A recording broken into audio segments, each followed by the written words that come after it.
lovely to see you inside out of the blustery, wustery wind, which is a plan with no drawbacks because we got rocks, right? I'm just taking a label off one of them because labels aren't very pretty. But we're going to start. We just got two today. This is clearly rose quartz, and I love it. And I can't even remember how I got this one. No, I can't actually. But here it is. And it's got the beautiful, fractured surfaces. So, and most of them are quite shiny, and when you catch the light on them right, that's just very typical of rose quartz. And of course, it's translucent and the light comes through it. And it's pretty beautiful.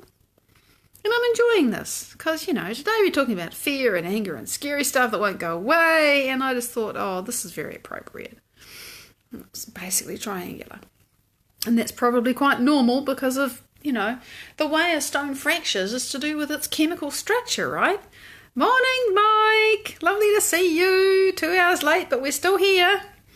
Now, this one, let me get a hold of it because it's a bit heavy.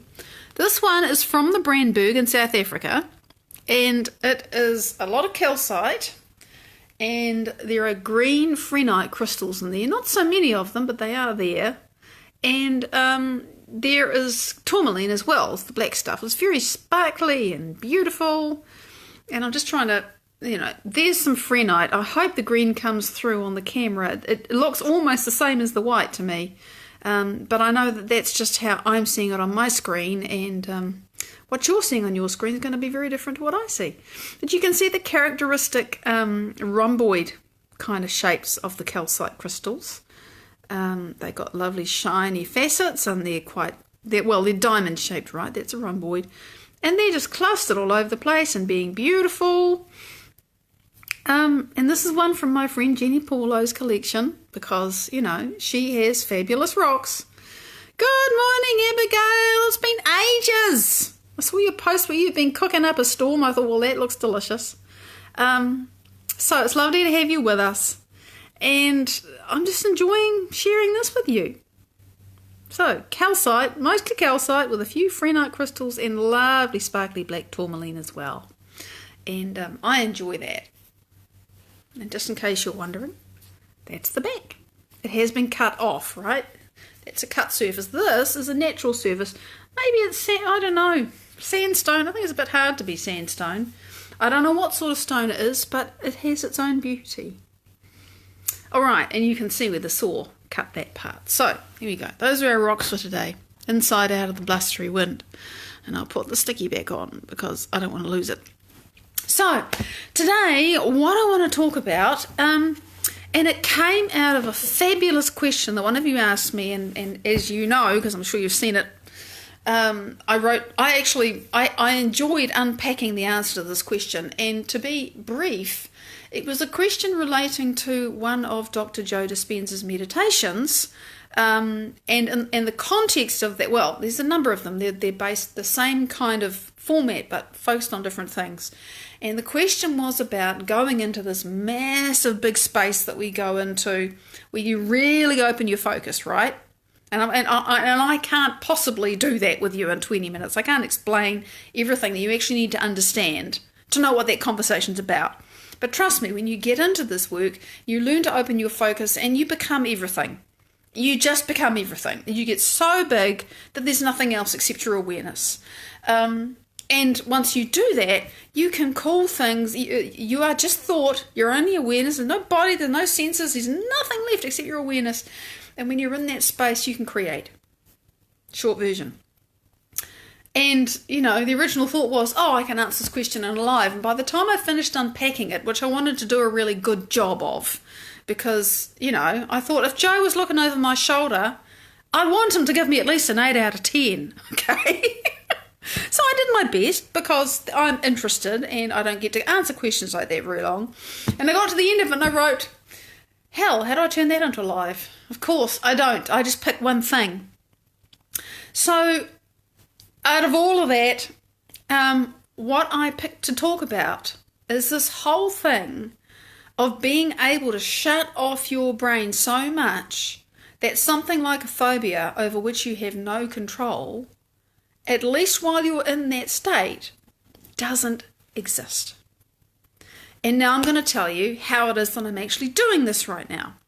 So, not last weekend, but weekend before, Saturday afternoon, I had time in my garden. And you may remember, I cleaned out this patch which had a whole lot of stuff in it that had to come out. And the only way to get it out was to get the fork and go through the soil over and over and pull everything out and take out the things that needed to be eradicated. And then there were some violets. And violets are long, stringy things with roots on. They make a mat on the ground.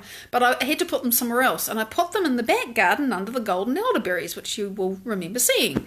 And, the elderberries come down quite low and you're sort of brushing through them and I got them planted, that was fine. And I came inside, wearing my gardening clothing, I had my hat on, and I walked into the bedroom where the mirror was, and I saw on my shoulder, on my clothes, not my bare skin, but on my clothes, this friendly little green stick insect. It was only a little one, about this big, and quite fine and quite elegant. They're quite elegant, these things.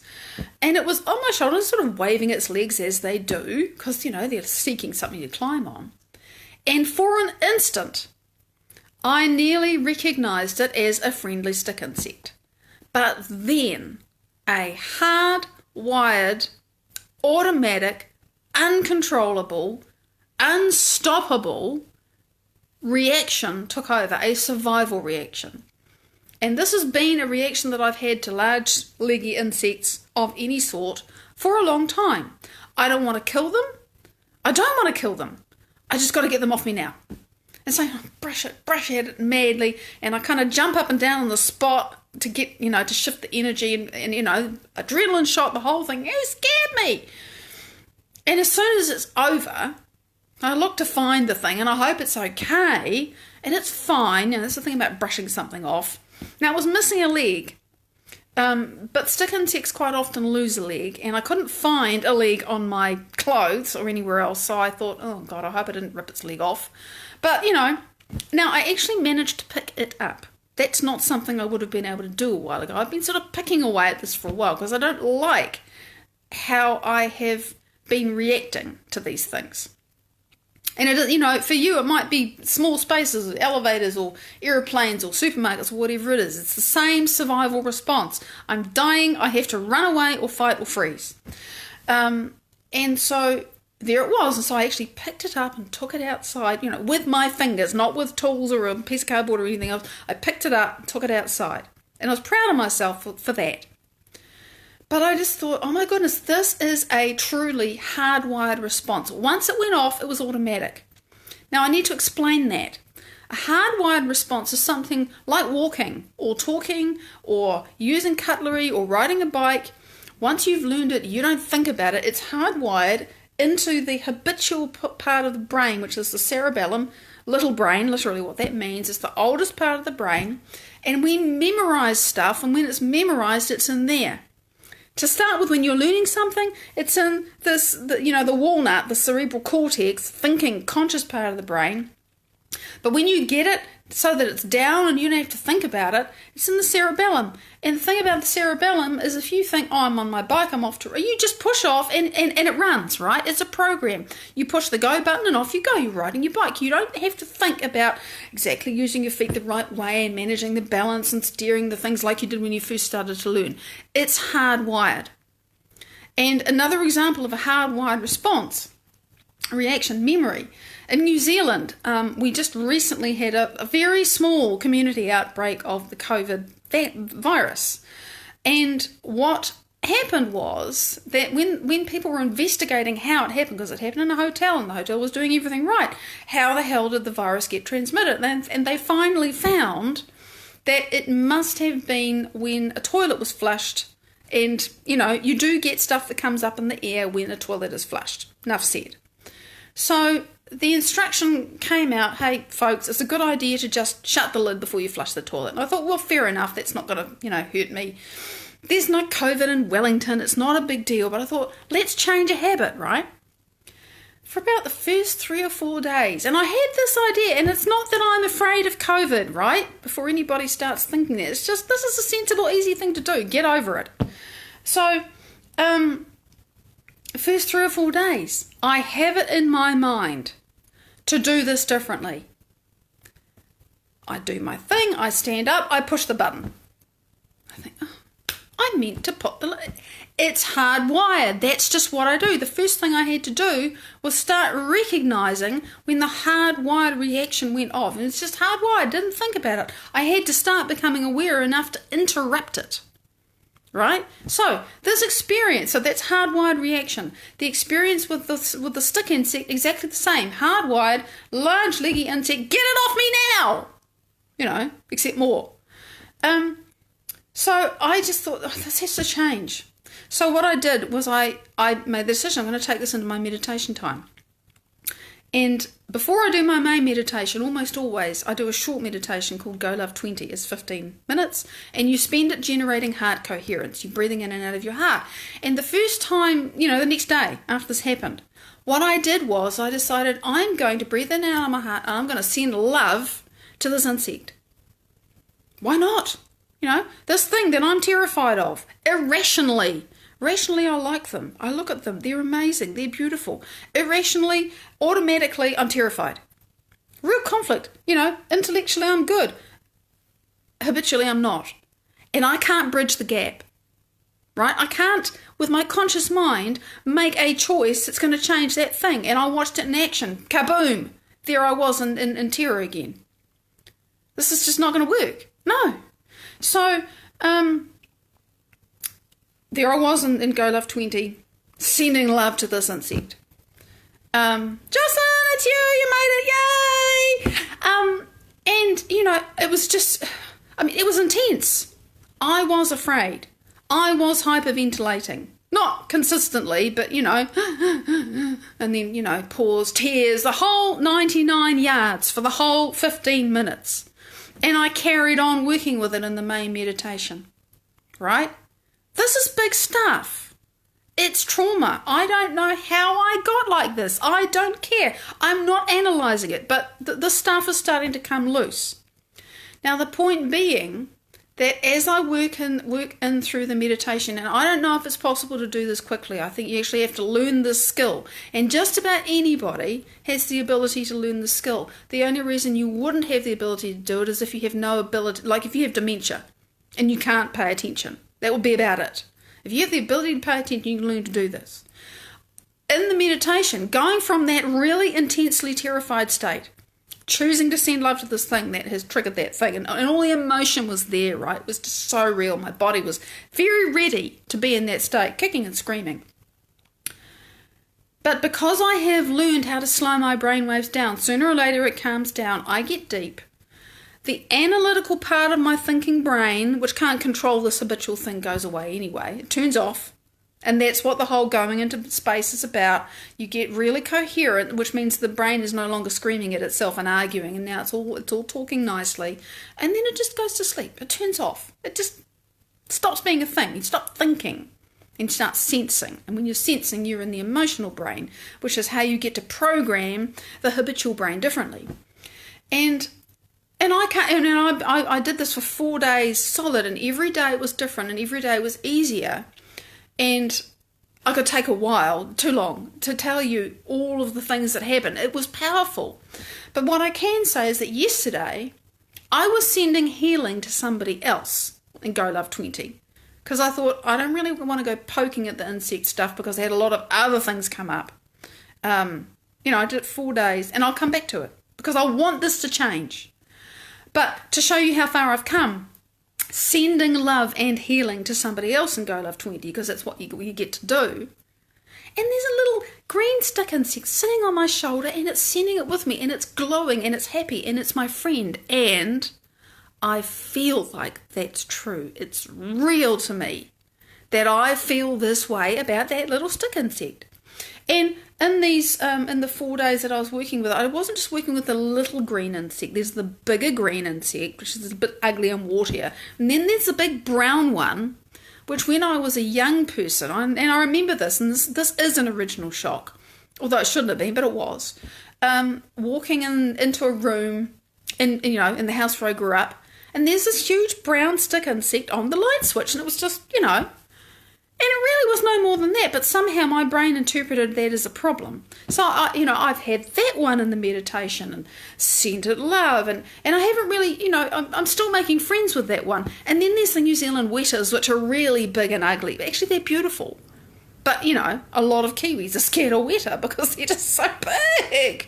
It's a massive grasshopper. It's huge. But mostly because they're just big and leggy. And even in my meditations, I had spiders come in.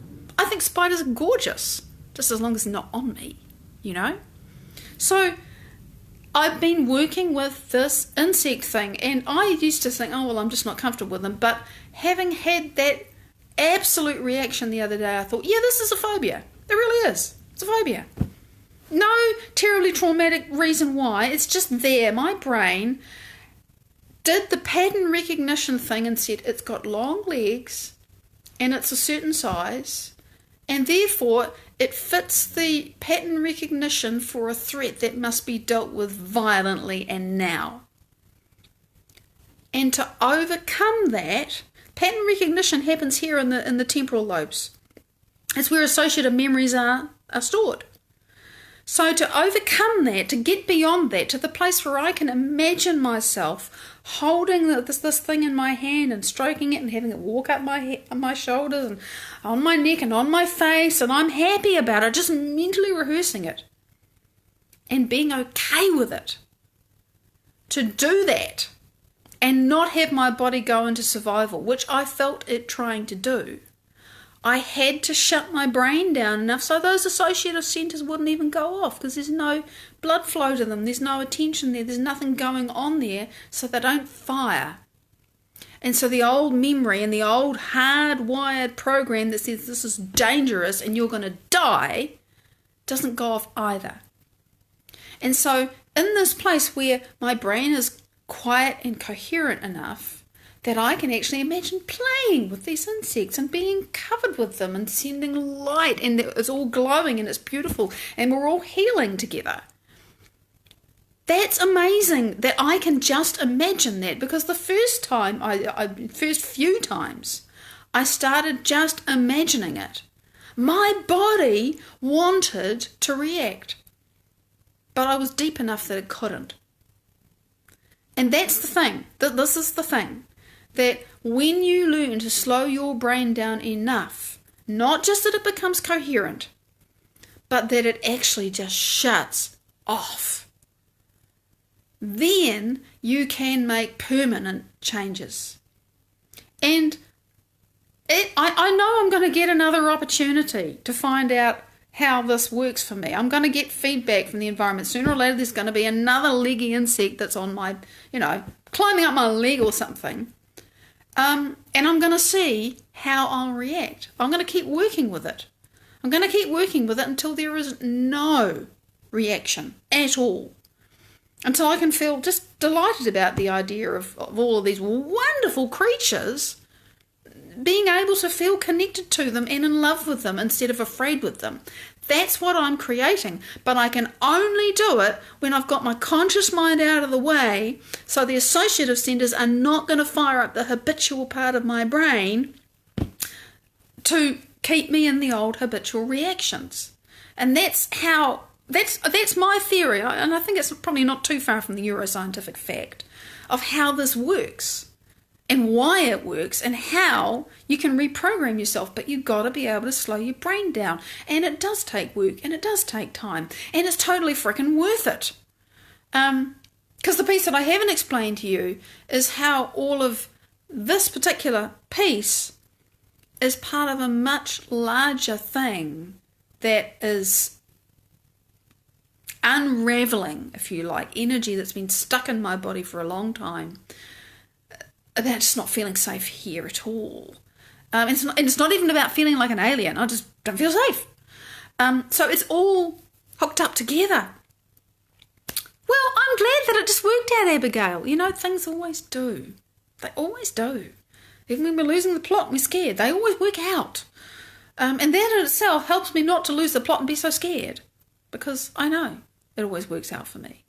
It's all for me. It's never happening to me. So I really understood that when I had that reaction to that beautiful, such a cute little stick insect. And I felt the split second before it went off. I thought, oh, that's hardwired. I think I'm ready to start working with this now, you know. So I got to shut down my brain. And that to me is the value of what I've learned from Dr. Joe Dispenza. Nobody else has taught me how to do this. And I listen to the testimonial reels all the time because it just really helps me. It's on YouTube. It's 520 of them now, or whatever it is, of people who've overcome all kinds of things, and it's all doing the same thing. You have to shut down the associative and all the self. You've got to get rid of the known habitual self if you're going to create and become and be something new. And this is how. And this is how I'm doing it. And the fact that I can now play with insects in my meditation is amazing progress. Without feeling a whole ton of fear. It's just maybe it's caution, or it's maybe, oh, this is new. Of course it's new, it's unfamiliar. I've never done it. But I'm becoming familiar with it. So that's what I wanted to talk about today. These are the changes that we really can make. It's permanent. It's positive. You just got to get way beyond yourself to do it. And that's how. Not the nitty-gritty of the how. Joe Dispenza can teach you that. Actually, to some degree, I can teach you that. Totally, I can teach you how to navigate the Joe Dispenza's work and how to navigate your own life. I do that very well. But this is how it's working out for me right now. Big love. I'll see you tomorrow.